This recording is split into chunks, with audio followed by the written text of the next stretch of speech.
Hello and welcome to Enlightened Empaths, your community for the spiritually awakened. This week is our Community Connection show where we get to share questions and stories that you guys have sent to us. If you'd like to share your own, you can always email us enlightenedempaths@gmail.com, or you can message us on Facebook where we can be found with the same name, Enlightened Empaths. We have some great questions and stories today. Denise, would you like to start us off? Oh, I'd love to. It says, hi ladies, I'm a loyal listener to your show and just finished the most recent episode, Connections with Friends, What's Next? I had a few thoughts I'd like to share after hearing you talk about figuring out what's next after discovering your spiritual gifts. I always knew I was sensitive and intuitive, but it wasn't until I was about 40 or so, I'm 45 now, that I really embraced my abilities and started learning everything I could about spiritual development. After a few years of reading, researching, listening to podcasts, and connecting with like-minded people, I realized that I didn't want to take it any further. I didn't want to stop learning or discovering things about myself. In fact, I consider myself a lifelong student of all that life has to offer, but I wanted to still stay in the world I already inhabit.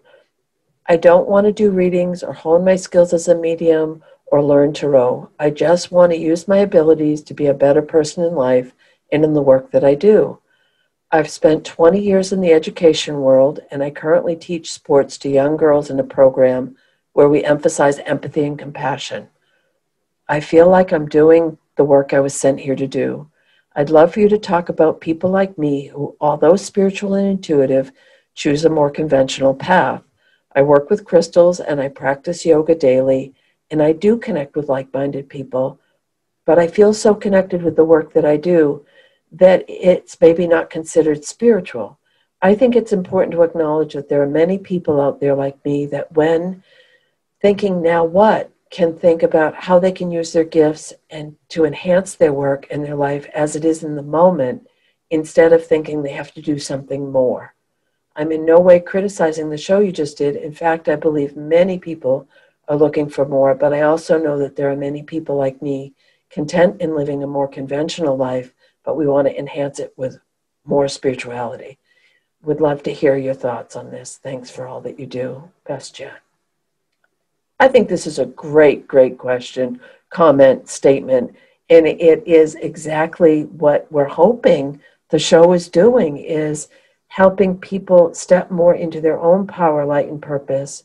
And it doesn't have to be about what's considered a traditionally spiritual path or business, or I'd really like to think it's how we interact with each other every day and that we bring it to the table with what we do. Me too. And, I get an email at least once a day from someone that says, I'm going through a spiritual awakening, now what? And part of me wants to respond by just saying, enjoy it, like enjoy the connection, enjoy the journey. Don't necessarily always be seeking for a purpose in everything that happens to us. And I think Jen sums that up lovely when she says she's incorporating her spirituality into the work she's doing, encouraging and inspiring these young women.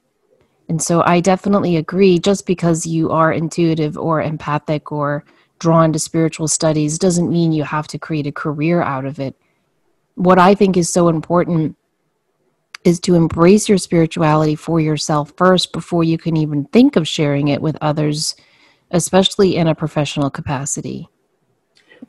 I think this is also a great example of, how I'm always saying anything that I can do to raise my vibration is going to help someone else raise theirs, and that's the answer to the polarity in the world. I believe that. I really, in my soul, believe that. And that's what she's doing.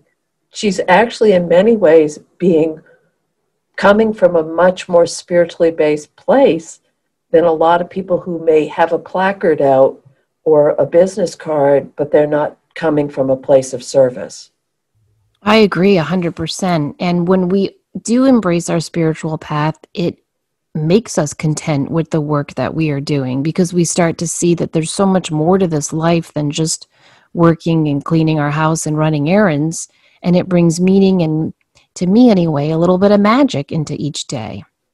And if this is, and she brings up such a beautiful point of, it doesn't have to be about it's who we are, not what we do. And I mean, for years I was in the closet and I had my rocks and my candles and my cards and it was just, but it's who we are as empaths and as people, and how we choose to share that. I guess it doesn't really matter. No, it doesn't. It's just that we do share it, not only with others, but with ourselves, that we do share with ourselves, that we have this ability to co-create, to engage the universe with our spirit, to seek deeper meaning in our life, and to always be searching for who we are and why we're here. And that definitely does not have to apply to the work that you do. You made a really good point. What a beautiful, beautiful gift to give these young people that she's working with, that they are receiving that empathy and compassion and kindness. That, in my eyes, is equally as valuable as someone that's standing on a stage and sharing spiritual principles. It's probably even more important. Yeah. Yeah. I just think it's so important to engage your spiritual practice into your daily life in order to find meaning and to have that sense of being anchored to something deeper and more profound in each and every day, right. Especially during these times. You know, like I love to wake up and say my prayers and do my grounding exercise. I love to go outside and greet the day, and I love to choose a crystal for each day. Sometimes if I'm battling with a decision, I'll pull 3 cards and I'll write it down in my journal. And then when that decision is made, I can reflect back on the cards I pulled. So I like to do all those spiritual things in my own life just because I find it keeps me connected, it keeps me grounded, it keeps me focused on who I am and what's important. It's self-care. Yeah, it really is. Thank you. That was a great letter to receive. It really was. Our next one is from Brandy. She says, I've bought a few books that you guys have recommended in the past, The Deepest Well and Childhood Disrupted, and just wanted to say how helpful I found them. Do you guys have any recommendations for books specific to raising highly sensitive children? My son is 6 and starting to show signs. Being in closer contact with him throughout quarantine has shown our current methods of parenting could use some nurturing and improvement. Well, I think all of us parents in quarantine are thinking that. Don't you, Denise? It's just... Very much so. We've got a lot of together time and we're starting to notice, we need more consistency or we need more spiritual practice. So yeah, I do think there are some great books out there that I would like to recommend. One is called Your Psychic Child by Sarah Wiseman. There's a great series of books. It's called the Psychic Kids series by Karen Block, and that's Karen with a C. And she has all sorts of little books you can get online that help children recognize their feelings, their emotions, their chakras, that help them to tune in a gentle, kid-friendly way. Catherine Crawford has a good book called The Highly Intuitive Child. And there's another book by Karen Good, again with a C, called Raising Intuitive Children that I think she'll find really helpful. Yeah. We've done shows on raising spiritual children, so I recommend she check that out as well. I think really the key is just accepting your highly sensitive child and nurturing that ability rather than saying it's just your imagination or there's nothing under your bed. Or the number one thing I believe parents can do is just believing their child and always being truthful with their highly sensitive child. So if you had a fight with your partner, don't say, oh, we're fine. Everything's fine, because your highly sensitive child will know that. Instead, say, yeah, we had a little disagreement, but we're working it through. Don't you think that just being honest is so important? Because a highly empathic child, they know. They do. And this is, I don't think we've ever, what's about ready to come out of my mouth is I was going to say, by empowering them to find that connection with their own empathy or their own sensitivity, that's our goal. Is we want to normalize this. We want to make it just seem like part of who you are, but not enable it so that it becomes an excuse or a reason to shut down.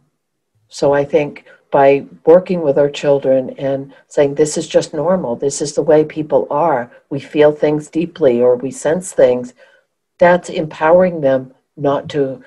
But I feel like there's that fine line between making it a hindrance rather than a wonderful aspect of who someone might be becoming. Yeah, a hindrance. That's a really good word. I know growing up, I did see stuff, I did feel things, I did pick up on a lot of things. And my parents would always say, "Oh, Samantha, you have such a vivid imagination." And inside, I just wanted to scream, like, it's not my imagination. I saw something, standing over my bed, or I did see lights around that teacher. And it was really frustrating to not be believed. And it made me feel weird, different, and odd. And it's the main reason why I hid my sensitivity and my psychic abilities, because I saw my parents giving each other the eye when I would say something or run to their bedroom at night. And I just never liked that. And I know I haven't done that as a mom myself. And I think it's just important to not quelch that that little person's ability that they have to sense and see things. Right. I remember watching movies. My dad took me to every R-rated movie you can think of, Denise. I saw Death Wish 1, 2, and 3 before I was 10. Oh, we used to watch all the war movies. I think I've seen The Great Escape more times than any movie. Bridge Too Far. I mean, all the James Bond movies, a lot of violent movies. And my whole family would make fun of me because I could watch all these men get blown up in battle and be like, okay. But if anything happened to an animal in those movies, I would be hysterical. Right. And I couldn't handle it. And my family would laugh at me. And my dad would say, "What is wrong with you? Like, we just watched 10 men get blown up and the dog dies and you're crying. What is wrong with you?" And that question, oh my gosh, it was like an arrow in my heart. Like, what is wrong with me? Right. I never wanted to eat meat as a kid. It was such an issue in my family. And my parents would lie to me. They'd say, "Well, that's not meat. That's fried flour." Oh, I'm not kidding. And I remember every Sunday my dad would make filet mignon. And one time I pulled it out of the fridge. He had it marinating. And I was like, "Dad, this is blood. This is blood from a living animal. I'm not eating this." And he was like, "That's my red wine marinade." It was awful. And I just basically had to eat meat. It was to the point where my mom would say, "You can eat anything you want as long as you eat what's on the table. Eat whatever you want first." So I would have like half a candy bar, and then I'd have to sit down and eat the filet or the chicken roast or whatever. But I was never allowed to be. Does that make sense? I was never allowed to be who I really was.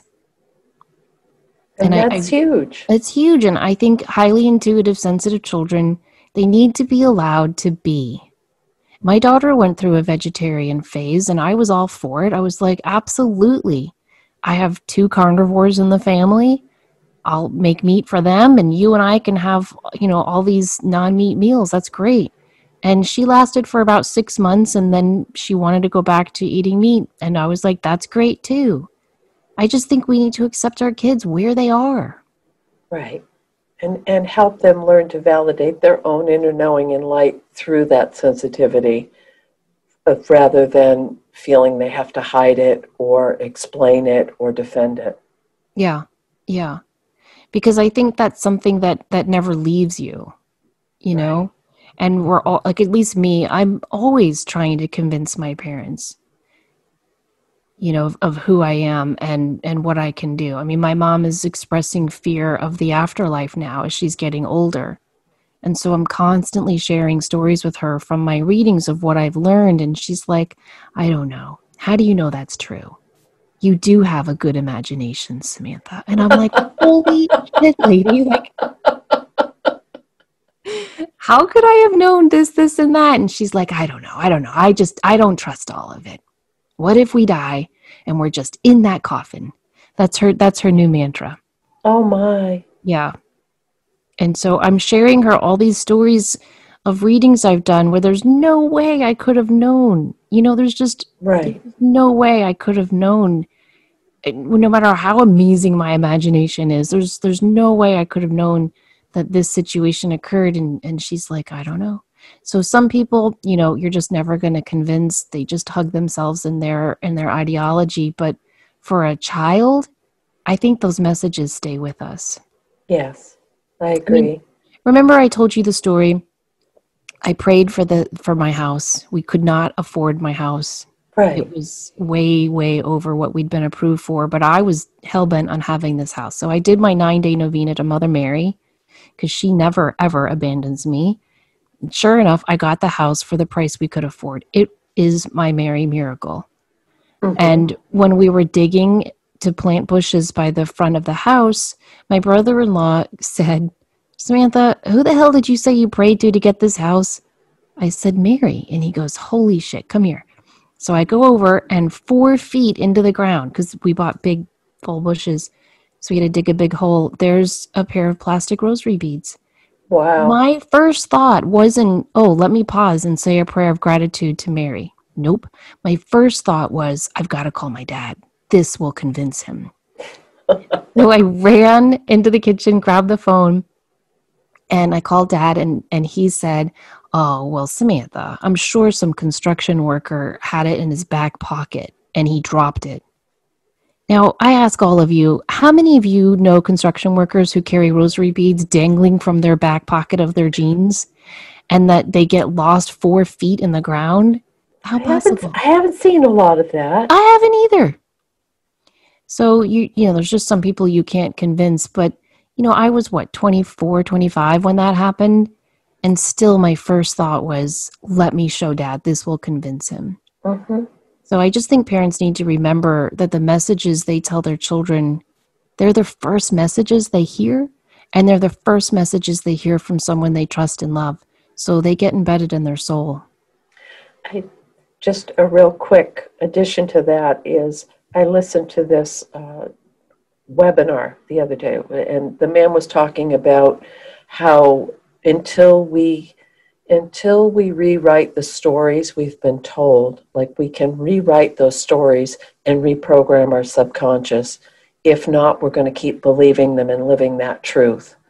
And I think sometimes we have the best of intentions with the stories we tell our children or the ones that were told to us, but we may come to a point in our lives where we say that story doesn't fit for me anymore and I need to rewrite the script. Well said.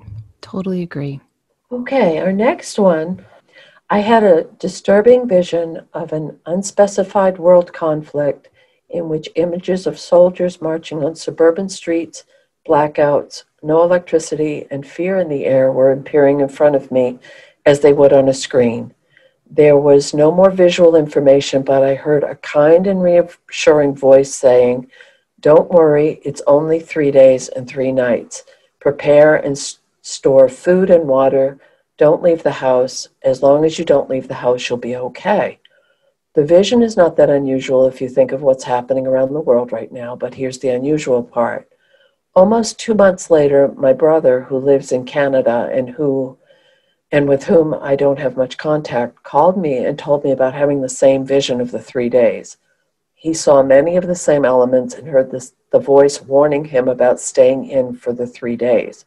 We both had these visions while awakening after a restless night, not dreaming. My take on it is that there is a lot of fear in the air right now, and somehow my brother and I are picking up on the collective consciousness. Since we were raised Catholic, our fears probably have to show as more apocalyptic, but this is only one explanation. I read a lot. I pay attention to the collective consciousness. It amazes me with, I'm going to divert to something a little more positive, or why am I experiencing similar feelings, emotions, or thoughts as someone that I'm talking to in a different country or a different part of the States, who our demographic is different, our lives are different, our age is different, but we're experiencing that same energy. So I really do believe in the collective consciousness. I think the point that this writer made of there being so much fear right now. And I've said this before, and I will say it again. If you can keep people afraid or angry, you can control them. And I think there is a lot of subtle things happening and not so subtle things happening that we're all trying to make sense of right now. This may be a scenario, or it may not, but I think the fact that she and her brother both got the same message without any contact with each other and heard that voice, was that something coming from someone in their ancestral line as a warning or as a wake-up call? Or this, I feel really strongly about not perpetuating a fear-based mentality by putting that energy out into the universe. But I also think being aware of what's going on around you is vitally important as well. Yeah, I think those are really good points. Now, I just have to say, as a Catholic, Denise, my first thought was, holy crap, because the 3-day thing, there's that belief that when the apocalypse comes, we'll have 3 days of darkness. Mm-hmm. But I agree that this is tapping into the collective fear. And I have a quick story to share. Remember the whole 2012 thing?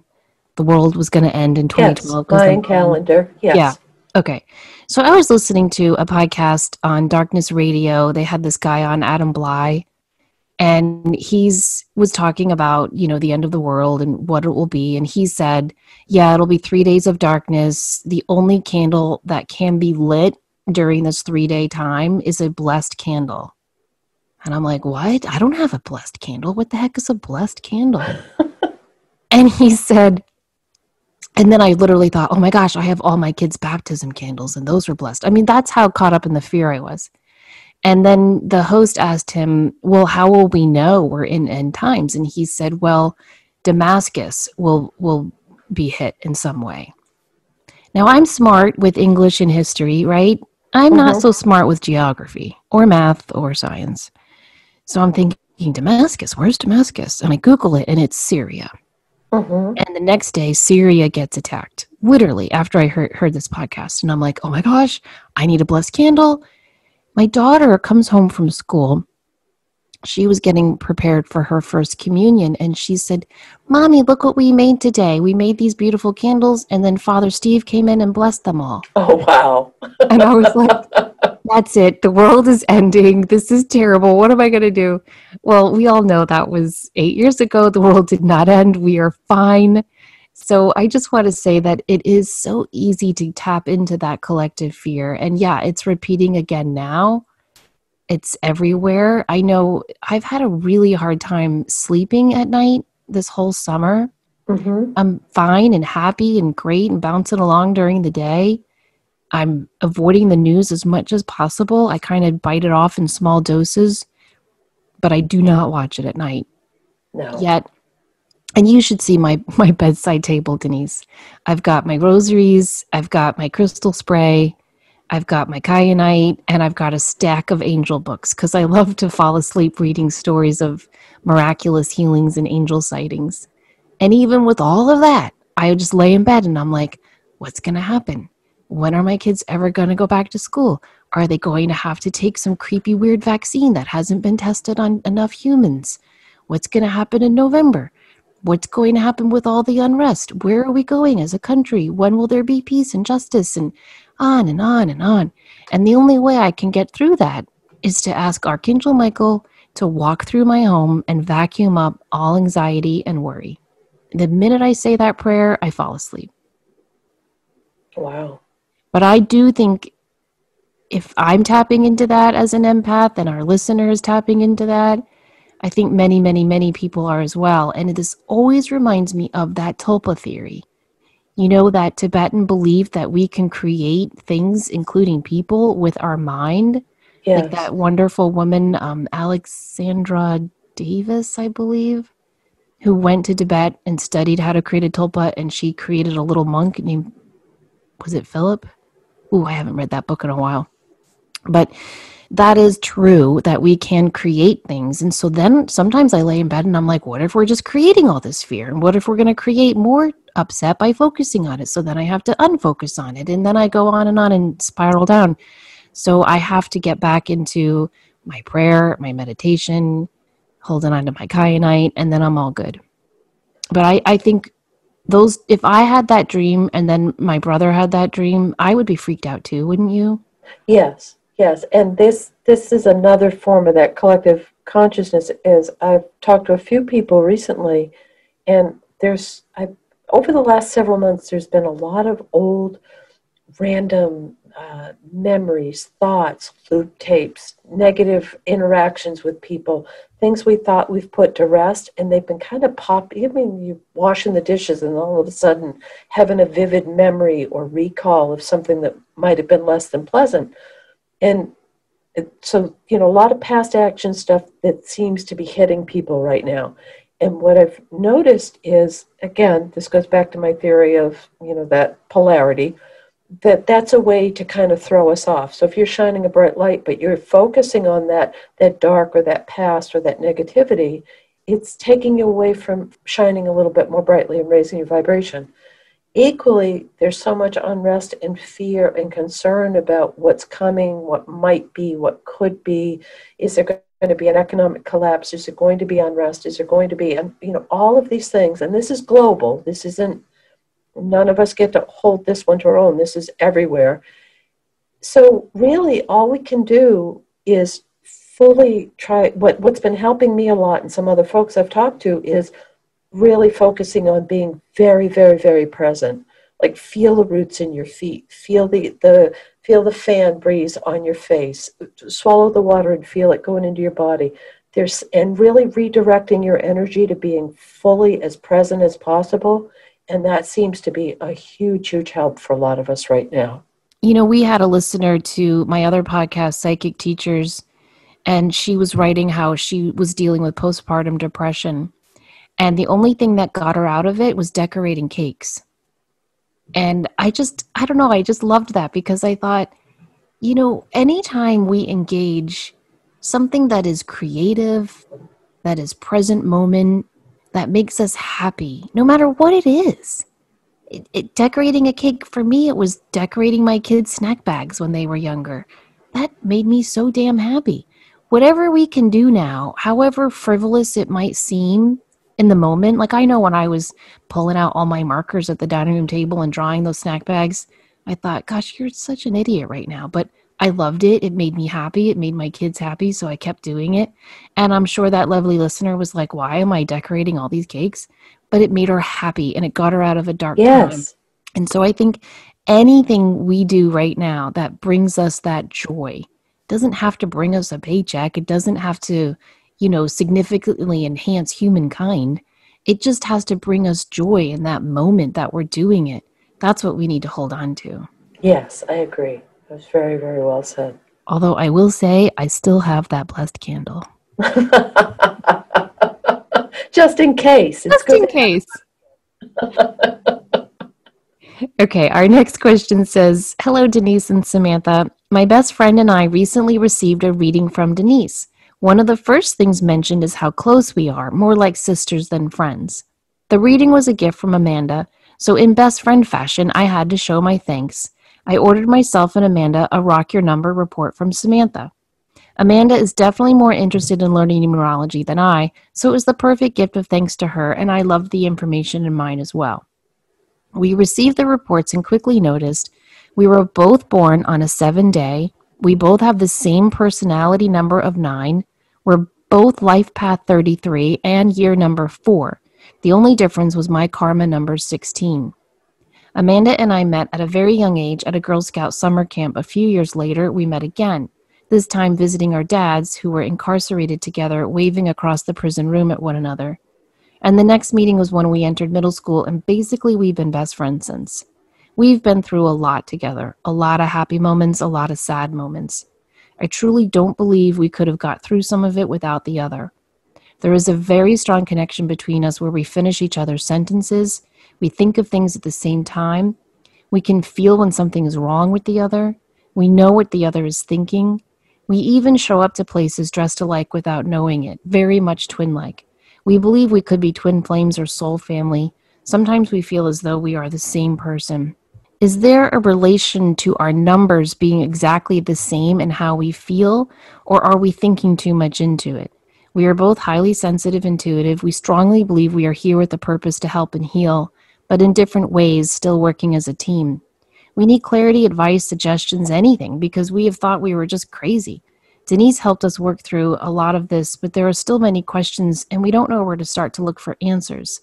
Is there a way to know if this is a common thing for two people with the same numbers to be so close and feel their purpose entwined somehow, to walk a lot of the same life path?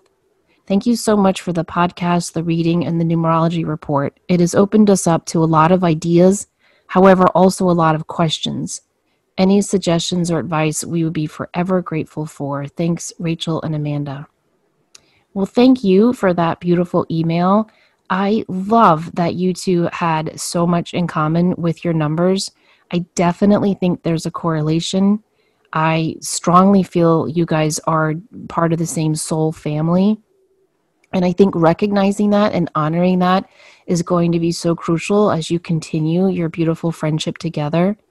The fact that you guys have so much in common, not only with your interest and your numbers, but also with aspects of your childhood. I mean, having both fathers incarcerated, that's such a bonding thing. I believe that when we have friends who are from our soul family, that we have agreed to come into this life together and be wings for each other so we can help one another fly. And I think if you start to notice where you guys weave in and out of each other's lives, you will start to see this. I have a quick story to share. I have a very, very dear friend who I feel is part of my soul family. We met, our kids were in the same gymnastics class when they were 3. And, you know, I'm like Denise, I'm a pretty shy person, but I instantly felt comfortable around this woman. Now, this woman is also very, very shy, and she later said she instantly felt comfortable with me. And she invited me to join her play group. And I didn't know till I joined the group, but it was a closed group. Like they were a good locked in set of friends and had agreed not to invite new members. But she just went ahead and invited me. And it was huge for me because I think young moms, you know, we need that support. Well, 3 months after we met, her father died. And it was super unexpected. And her husband was out of town. And we'd only known each other 3 months, but, you know, we were instantly there for each other. I helped take care of her kids and her dog when she had to fly for the funeral. And it was just a lovely bonding moment. And 3 months after her dad died, my husband at the time, Mike, was shot in the line of duty. I don't think she left my side that whole summer. She was either with me at the hospital or taking care of my kids. And every major event in our life since, we've always woven that event together. It's just amazing. So one day, this is a while, maybe we've been friends now for 16 years. So this was probably 10 years into our friendship. I felt comfortable enough to tell her. I said, you know, when I was a kid, I used to have this recurring weird dream, and I wish I could remember more about it. But at least once a week, I had this dream that I was in this place for like kids. It was like a rec center for kids in heaven or something. And I would always play pinball. And I'm not a pinball player at all. Or I'd play what's that called? Tennis table, Denise, where you knock the ball. Ping pong. Ping pong, thank you. Yeah. And I said, and there was this big fireplace, and we'd all sit around in this one center and tell stories and laugh, and sometimes we'd go outside. Anyway, and the whole time I'm telling her, I'm like, why am I telling her this story? And as I get into details of the dream, she started finishing my sentences and saying, yeah, and there was a kitchen in the back, and there was that weird kid, and I'm like, what? And she said, Samantha, I had the same dream as a kid. Oh. Yeah. Ooh, that's so cool. Wild. So I think that she and I have always been friends, and I think that we somehow on some astral plane met up at this place I clearly can't describe very well, but she recognized it, she knew it, she had dreamt of it. I love that. Yeah. And I think there are, this again, personal theory, I think there are people we connect with in most of our lifetimes, if not every lifetime. And it's almost like we check in. Are you doing okay? Yeah, I'm doing all right. What can I do to help you? We kind of help each other get through. And even if that's something I've made up in my head, I love the thought of it. Because No, I don't think it is anything you made up. I think it is true. I mean, I met my friend Deb just as I was starting to accept my intuitive abilities. mm-hmm, And she was a huge help to me in that. I met you just as I was starting to think, okay, can I do more with this mediumship? mm-hmm, So I think it's important to look at when key significant friends come into your life. What was going on in your life? Why did they enter at that moment? or did spirit make it so obvious that there was a connection there? And I mean, I've shared this story about why I do what I do is because the woman, and we had so many similarities in our lives, and right down to our mothers have the same birthday, our sons have the same birthday, we have the same kind of dog. Her husband, who died at the same age that my father died, they had the same name, same profession. I mean, it was ridiculous what spirit lined up for me to be friends with this woman. And that was a huge, huge catalyst in my coming out of the intuitive closet and doing this work professionally. So, and she's still a very, very dear friend of mine. But I think but we had no contact. It was very serendipitous how she came into my life. But I think that there's having that soul connection with people is why we're here. And sometimes if we're not able to have that with our family of origin, I think we find each other. I do too. And I don't think that Rachel or Amanda have to look at necessarily why, because I think the why is clear in their story together. You know, Yes. they've been there for each other each step of the way. And even the how, I think, is beyond us. I believe that we create our soul plan before we come to Earth, and that we schedule key people to come into our lives at certain moments to help us further us along on our path. But I think that everything that she shared, their numbers being so in sync like that, showing up in similar outfits, I mean, all of that shows that they're on the same wavelength. Yeah. Their frequencies match. Yeah. I went to an Akashic reader once years ago, and she said everyone is born on a different ray. I still don't know what she meant by that. Do you know? Uh-huh. I don't know. But she said I came in on the seventh ray, and I'll always be attracted to people who also were born in the seventh ray. Hmm. Yeah, I don't really know exactly what that means, but I do think that there are just some people that vibrate at the same energetic level as us that just, like a puzzle piece, complete us in some way. Or they have such a similar story line. Yes. I spoke with someone recently, and it was funny because so many of the things were her story was my story growing up. It matched almost frighteningly so. And I mean, it got to the point where we laughed about it, but that wasn't a coincidence. There was a reason that our paths crossed for validation for both of us, I think. Yeah. And I think that's important. Now I have two really, really close lifelong friends. One I just told you all about. The other one comes from like a super functional normal family, which is weird for me, right? Like it's really weird. Like she'll say, "Oh my gosh, only 4 more days till I get to see my mom." And I'm like, "Really? Really?" She just loves her family. They love her. It's so beautiful.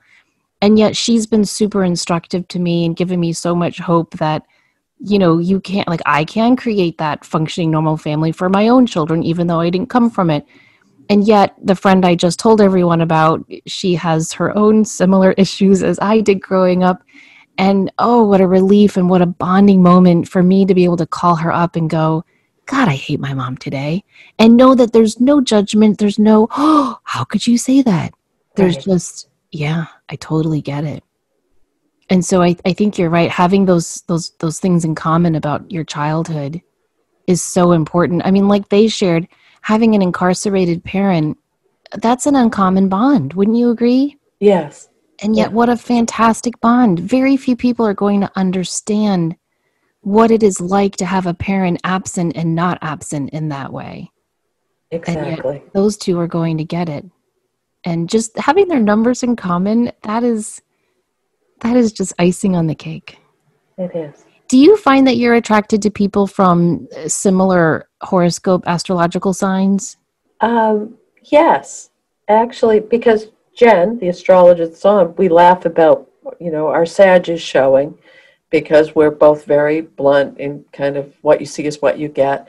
One of my dearest friends in the world is an Aquarian, and I have Aquarius rising. So I do. I think there's something I love. I'm drawn to specific signs of the zodiac more than others, it seems. You as well? Yeah, me too. I've noticed that certain signs, I have more Virgos and Libras or Capricorns and Sages and Aries and Tauruses in my life than the other signs. And I wonder if there's a reason for that. No. Oh, I wanted to mention, Denise, one of our former students, Emily McCall, Mm-hmm. she has created her own podcast called Good Juju Only, Oh, and she's doing fantastic work with astrology. oh, that's great. Yeah, I love to see our students go on and succeed and excel. So she had me on her podcast, and at the end, she did an astrology reading for me. Oh, It very was cool. so fascinating. So I just wanted to give a shout out to Emily. Check out Good Juju Only podcast. I think you guys will like her. That's so fun. Our next one. I've always been an empath, and I'm wondering if these recent events are related, and if so, how I can help them. I work in a gynecological oncology center and have been since February. This is without a doubt the most stressful job I've ever had. Weirdly enough, since I've started working there, I have had now 2 GYN-related issues that I had to seek medical attention for, and I've never had these issues before. I'm nervous that I may be stressed and taking on some of the energy of my patients, or maybe I'm crazy, I don't know, and it's just like bad timing. Any advice? Right out of the gate, neither one of us are medical people or play one on TV or pretend to have any medical experience. So always divert to your practitioner for true medical help if you're having an issue. I guess part of me is thinking, this is a tough one, because I know that when I'm talking to people, I can physically, at times, not all the time, I can physically feel things going on with them as an empath, as a sensitive. As far as manifesting, or maybe that's not the right word, developing health issues because of a circumstance, I don't know. Yeah, I've never had that either. I'm wondering if maybe she had these issues but wasn't aware of them until she started working at a facility that could recognize the symptoms. Because I've never heard of an empath physically taking on the ailments. Now, an empath can physically feel the ailments. So, if you're Right, dealing with someone who has endometriosis, when you're talking to them, you might have cramping. But when you walk away from them and their energy, the cramping goes away. right. I could be wrong. I've just never read about it or heard about it. Same. I agree with you completely on that one. But Nevertheless, I do think it's extra important for her to practice psychic protection, and put up those extra barriers in her aura when she goes to work. So I would recommend that she keep a Numite or Shungite or black tourmaline in her pocket or wear one around her neck. Those are excellent stones for grounding and deflecting energy coming your way, as is shiny hematite. And that's the whole job of hematite. It uses the natural black sheen to deflect any negativity coming toward you. those are great examples. And I agree with you. Protecting yourself energetically is so important for all of us. Okay, our next one says, "Hi, I'm looking for suggestions on how to reconnect or just connect to my spirit guide.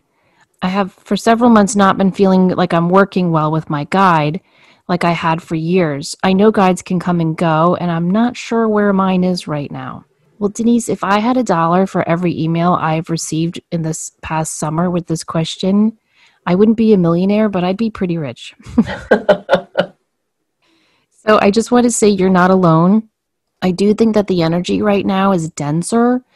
There was a time this summer where, like 7 planets were in retrograde? or something huge. Didn't we have like a big Yes. time this summer where there was a lot of retrogrades, and now we've got Mars retrograde and a couple of others still retrograding. Mercury's going to be retrograding soon. There's a lot of fear in the air, as we just talked about earlier on in the show. So I think the energy right now is like molasses, as a metaphor. And so connecting within and then up to our guides is going to take more work this time of year, I think, than normal. And I also want to just say that connecting with our guides takes a long time. Before I had a connection with my guide, my main guide, it took me almost a year of meditating each week with the express purpose and intention of making that connection with him. So this isn't anything that's going to happen easily or overnight for most of us. I'm sure there's people out there who just chitty chat with their guide all the time, and God bless you. But most of us, we have to really, really work at it. Even when I have been able to have connections with my guides, it's so, I don't want to say infrequent, but it's so not the norm that I remember every single meditation experience, piece of advice, or a gift of downloaded information they've given me.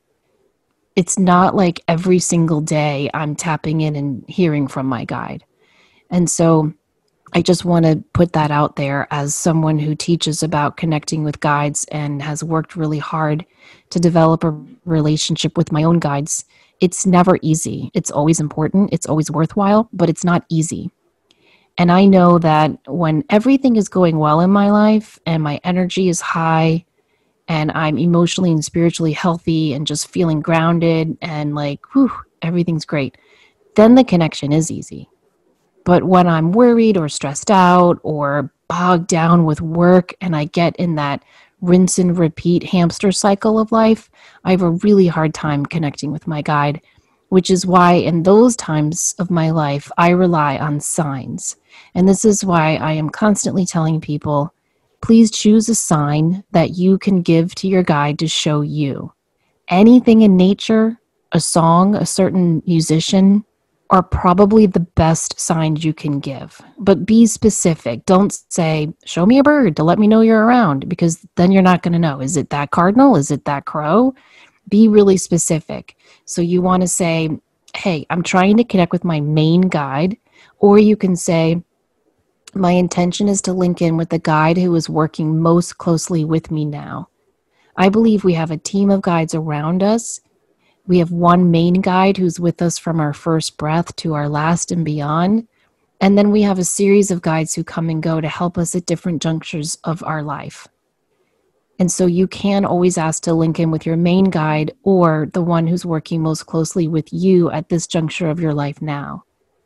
And then choose a sign like a yellow butterfly, a red cardinal, a frog, or a certain song that you love, and ask that guide to show you that sign in an unusual way that you will recognize.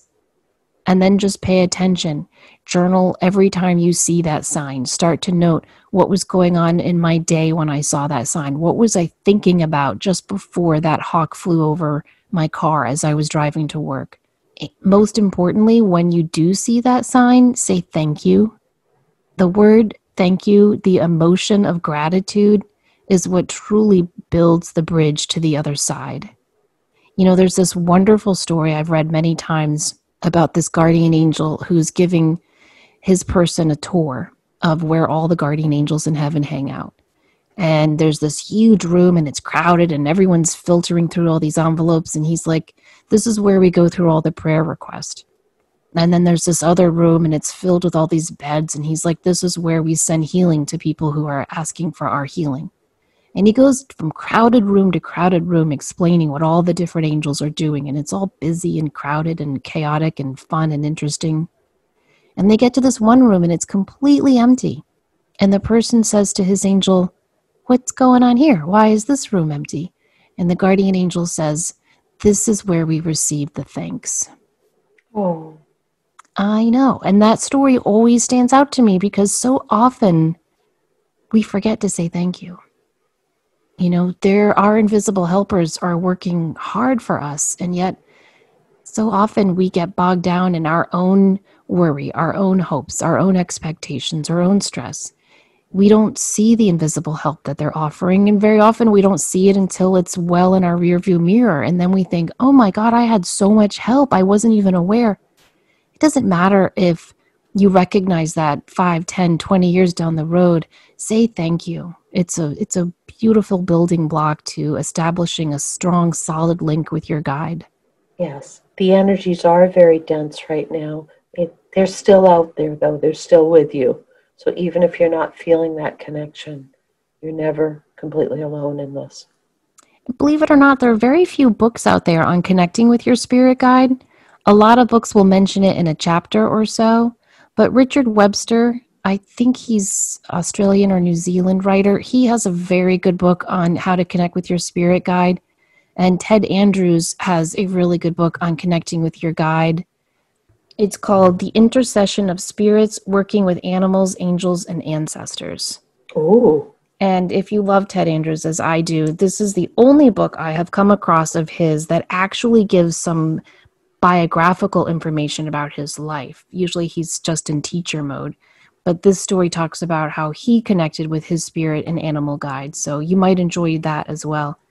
I know in my own life, when I'm reading about something I'm interested in, when I'm working hard to make that connection, when I remember when I was trying to find out who my guardian angel was, I made it my mission to buy every crystal recommended for connecting with your guardian angel. I bought every book I can, from, The Idiot's Guide to Working with Your Angel, to Lorna Bynes' great book, Angel in My Hair. I bought every book on connecting with your guardian angel, and eventually I did have a connection, and I did learn one of my angel's names. So I think when we put the work in, whether it's through reading or working with crystals or meditating or just asking them to send us signs, they will respond. Yes, I agree entirely. That's all wonderful, wonderful information, too. So thank you, everybody, for sending in those fantastic and intriguing questions. We really love to hear from you guys. Wanted to remind you all that Denise and I are teaching our Mediumship 101 class during the lunchtime hour on Fridays in October. Our advanced mediumship class is in November, evenings and Tuesday. If you'd like information, you can email Denise or I through our website. Mine is SamanthaFaye.com, and Denise's is thegratefulmessenger.com. What we love about this class is that you get interactive practice each week with a new partner from class. You also get some meditation downloads to enhance your mediumship, lots of handouts, in-class live practice. Each class is recorded and emailed to you the next day, so if you miss one, it's no big deal. You can always watch the recording. And you also get invited to our private Facebook group with all the other mediums who have taken our class in the past years, so you can continue to grow your community of like-minded thinkers and friends. So please check that out at one of our websites, and we'll email you a survey and some more information about the course. Denise, do you have anything fun coming up? I do. Jennifer and I, from Thank Goddess, our resident astrologer that we have come on the show often, we had talked about doing a retreat twice that got bumped because of COVID, but we're going to do this virtually Saturday, October 3rd and Sunday, October 4th in the morning. So it's about a day and a half. And we're going to do a lot on intuition, moon manifestation, self-care. It's a really fun day. So if you want more information on that, you can go to thankgoddess.org, or you can go to my website, thegratefulmessenger.com. Also, I'm going to be offering the Intuitive Tarot class again in October, and it will be late mornings, Eastern Standard Time. So if you're West Coast, you could still get a copy of it. If you're not able to attend because it's early in the morning, there will be a video of that available. So that is also on my site, The Grateful Messenger. Oh, that'll be exciting. I love the way you teach and understand tarot. You gave me one of my best tarot tips. What one was when that? You said, well, I was complaining that the tarot doesn't really tell time all that well. Mm-hmm. And so you said if you're doing a Celtic cross spread and you've done all the cards and you've got your outcome card, then you keep flipping until you get to a major arcana card. And Right. that will give you an idea of the time. It's sometimes frighteningly accurate. And right, so if the last card in the Celtic Cross layout is not a major card, if it's a major card, then it's usually indicative that things are going to come to fruition within a month that's usually a timeline with that. So that is fun. Yeah, and I love those little intuitive clues and tips that you have. So I highly encourage everyone to check out your Oh, intuitive tarot class. thank you. Well, thank you. And thanks everyone to listening. As always, please remember to show up, do great work, and share your light. Take care.